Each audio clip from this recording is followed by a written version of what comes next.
Hi, it's Patty here again. It's starting to get cold out. I have a sweat jacket on. And if you look, see these nice gaps up here and all? That's not good. That's a lot of air. I'll show you. There's a lot of air coming in those sides, coming down here. See the missing wood? See that missing wood? I'm going to use PVC trim and redo that, and then put up weather stripping. I am getting ready to measure. Over here where I'm going to be putting the trim, this is, I want it to go from here. I'm going to bypass this little reveal thing. I want it to go from here to here, because that too will take care of that missing wood gap problem. And it'll be clean and it'll look good. But now all I have to do is cut and measure. So what I did was measure this length. So I'm gonna try it first at 8 feet. We'll see how that goes.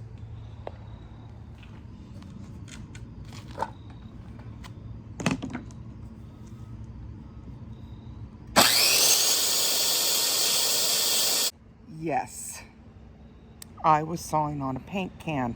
I have nowhere to work, and that's the whole point of this. So I made the cut, and by the way, safety glasses, you see that? Make note of it. I only get one pair of these. Let's see how this works. See.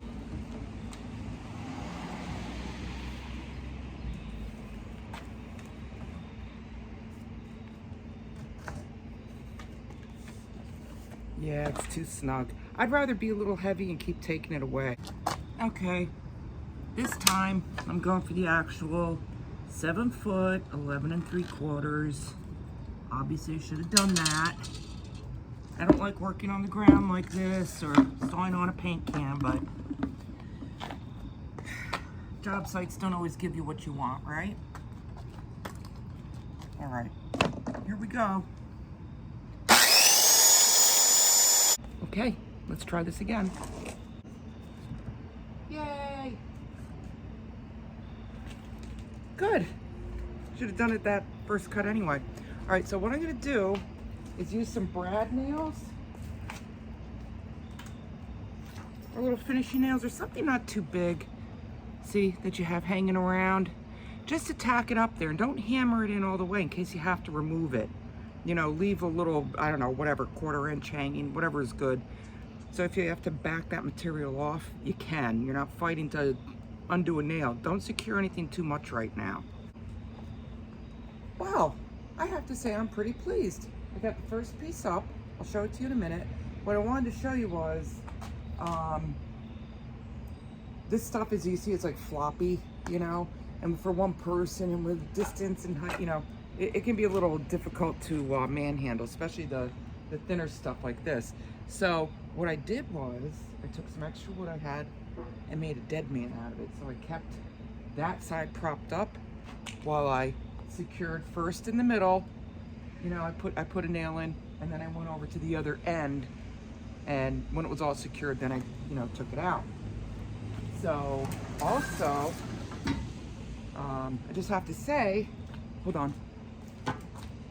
Okay, in case you're not aware, I really need to clean my shop, my garage. I want a shop. So I also want to say beforehand, which I didn't video and show you, when I have my wood down, I went ahead and tacked those nails in ahead of time, right until underneath you felt the little prick of the nail head, the nail coming through, the nail point, just to that point, so you can still get your product flush. And then when you're in place, boom, boom, boom, boom, boom, boom, your nails are already there and set up for you. All right, see these nails? You know what, they're so little. I was gonna use those nails that you use for, you know, PVC, I mean the screws, but I think that's kind of overkill. I'll just zap these with some paint. Now, I have to cut the other 2 pieces and butt them up against this, and I can't wait to see it all cleaned up. Same way, gonna cut, measure. Oh, and in this case, it doesn't matter if I'm a little shy, because you don't want to get right down in to the concrete or the, you know, your pavement, whatever, with this. First off, there's no need. I know it's PVC, but why? Why do you have to go that close? I know if it was wood, it would wick water up. I'm not sure about the PVC.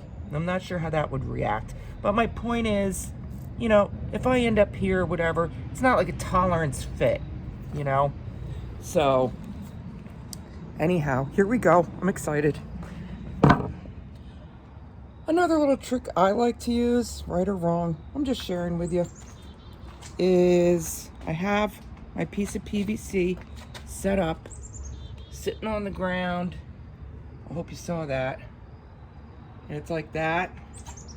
So there is my measurement right there. I'm just gonna go ahead and make a mark. I'm not gonna take out a tape measure. Just wanted to share that with you. It's always more fun when you have to pull out that wonky tape measure. Okay, hold on. Here we go again with a paint can workbench.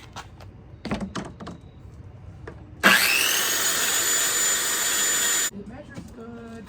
Yay! A little shy from the bottom, but that's okay. Doesn't have to be right to the bottom. Oh, and also, even at the top, if it doesn't, you know, you want to keep it true and flush to this side, you fill in the gaps with caulk. So, if there's, you know, any gaps. So what I'm gonna do now is hammer this in place. I'm so excited. I've been waiting for this for a long time. I'm gonna get more nails.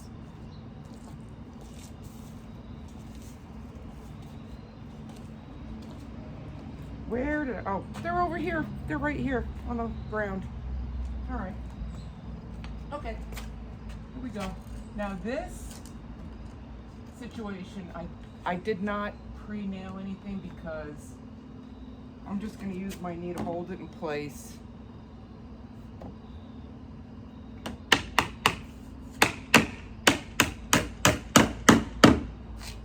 And that's fine. But when it's overhead, you need all the help you can get.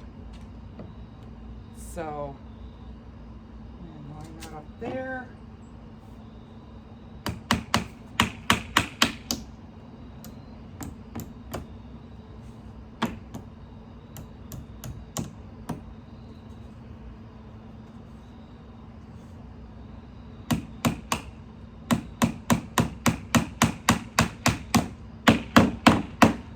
Sometimes when your nail goes a little wonky, you're better off taking it out. If you see it's gonna go south, I don't wanna see that imprint of the whole nail body and head and how it died and left its mark.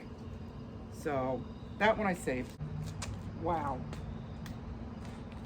If I do say so myself, oh, my hair's getting fluffy. How pretty is this? Okay.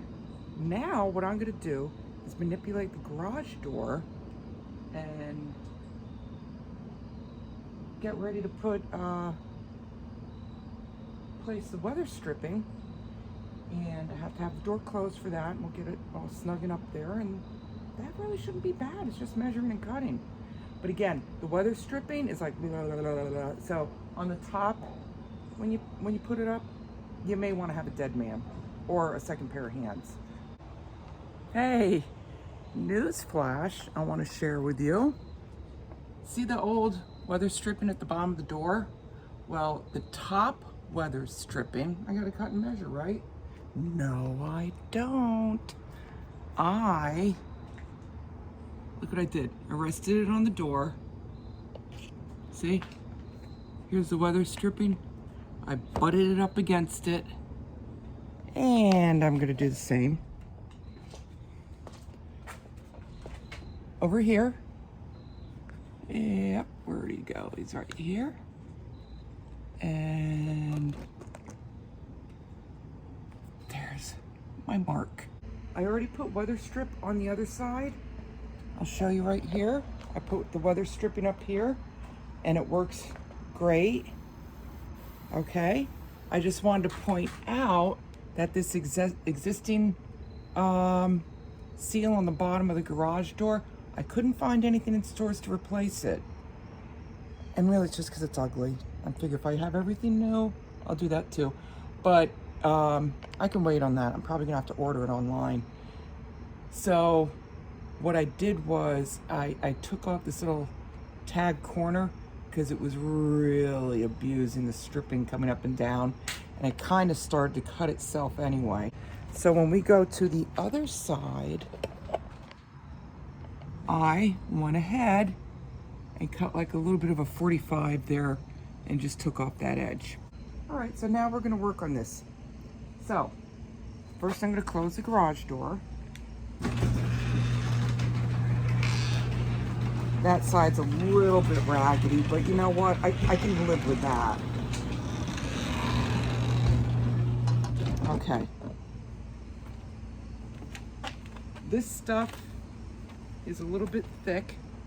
Not horribly thick, but you can see it. Enough that I use the circular saw real quick to cut it to the length. And there we go. So what's left? Nail it in place. Ooh, how easy is that? So, I'm gonna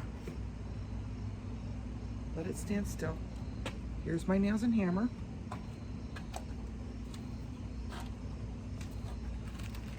Put a few in my mouth. Don't swallow them.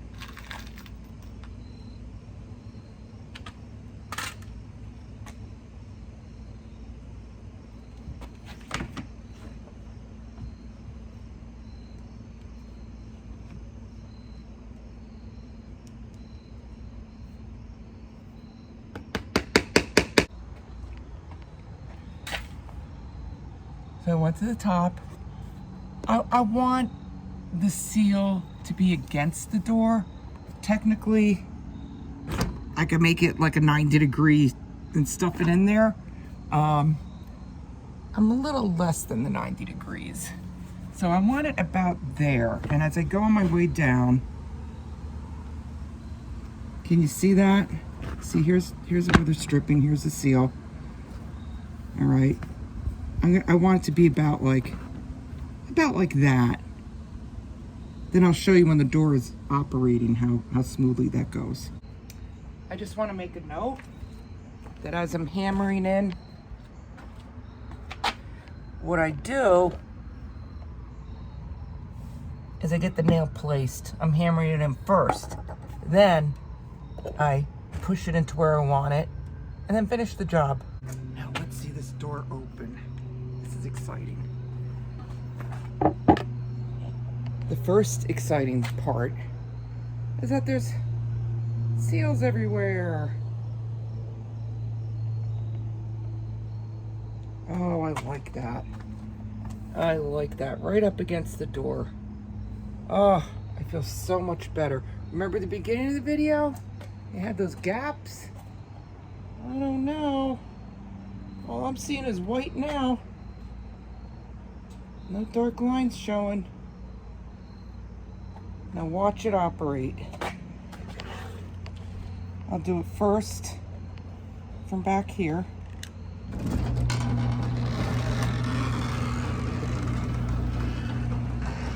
Yeah, this one edge on this side is raggedy on the bottom one.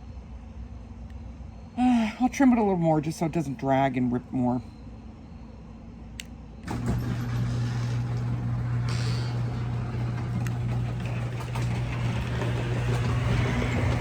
See it? It's kind of going for a ride.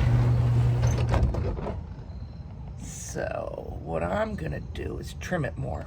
Actually, now this time when I open and close, I'm gonna let you watch how that door just finds its spot. Right? Goes right up against the seal.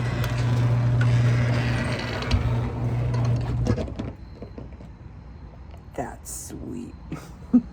So thank you for coming with me on this trim and weather sealing of the garage. And at another time, I'll show you the outside trim. Right now, we have a very functional door, and that was my goal. Mission accomplished. All right, see you next time.